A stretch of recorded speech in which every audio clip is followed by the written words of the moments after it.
So it is 20 minutes after 8 o'clock this morning, and as more of you are interested in, well, traveling since you've now gotten vaccinated, you may be looking for some summer vacation spots with the family. Joining me this morning with some ideas is Christina Vieira, travel agent with Showcase the World. Good morning. Thanks for being with us. Good morning, Jennifer. Nice to be back with you. So let's start closer to home, if we could. You know, for families who might not be ready to get on a plane because of the pandemic and prefer driving to their vacation spot. I had no idea there's a Club Med here in Florida.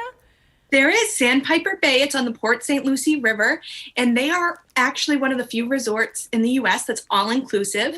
And they are offering their kids programs. So for those parents who have been stuck at home with their kids for a year and just need a break, this is a great staycation. Put the kids in the kids clubs, enjoy a massage, enjoy an all-inclusive drink.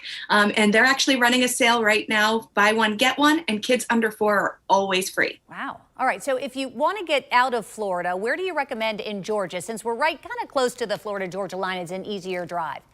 So I've been sending a lot of families to Hilton Head. What I love about Hilton Head is not only do you get that traditional beach vacation with, the mini golf and all of the different fun beach activities, you also have the ability to pop into Savannah and get some of that culture, history, and their amazing food.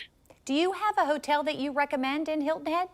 I do. The Omni is my favorite property. I love Omnis for families just about anywhere. They have special check-in programs for kids. They give them chocolate chip cookies at nighttime. So I love the Omni, and there's one in Hilton Head. Oh, great. All right. So I know national parks are probably a popular location, given the fact that they're outside, so families maybe just feel more comfortable. But I would imagine they're starting to book up. I mean, is it too late to book there? And if not, is there another place you recommend?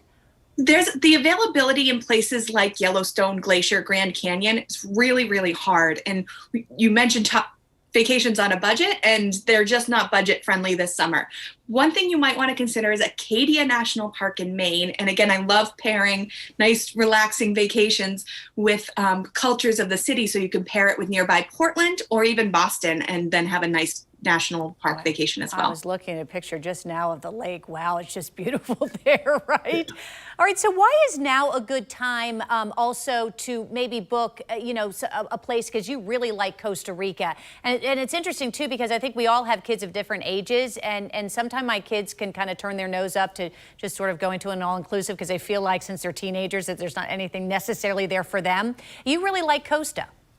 I do. I love that your kids can get the adventure vacation they're looking for, and you can go rafting and zip lining and all of those fun things that really appeal to those older kids. But you also have those all-inclusives with the beach nearby. So you got to do half and half there as well. And Costa Rica does depend on tourism dollars. So they're trying to get people back. They're very, very safe. I had some colleagues actually just come back. You just need a health pass form and have to have medical insurance, but there's no negative test to get into Costa Rica, and their prices are really, really low. So this is a really great time to go. So why is bucket list locations, why are they a great time now to book for, if you want to go someplace you've always thought about wanting to visit? Well, first of all, the prices are a little bit lower on international destinations because people just aren't quite comfortable yet. So if you're feeling a little bit more comfortable, and you've had a year where you haven't traveled, you have a year where you haven't gone to concerts, so you might have a little bit more room in the budget. So this might be the year to think about that little more expensive bucket list trip. Morocco is the top of my list right now. It's been the top of my bucket list since my first trip to Epcot. So it's such a fun, exotic destination, and their health situation has been really stable. They've had very few critical cases.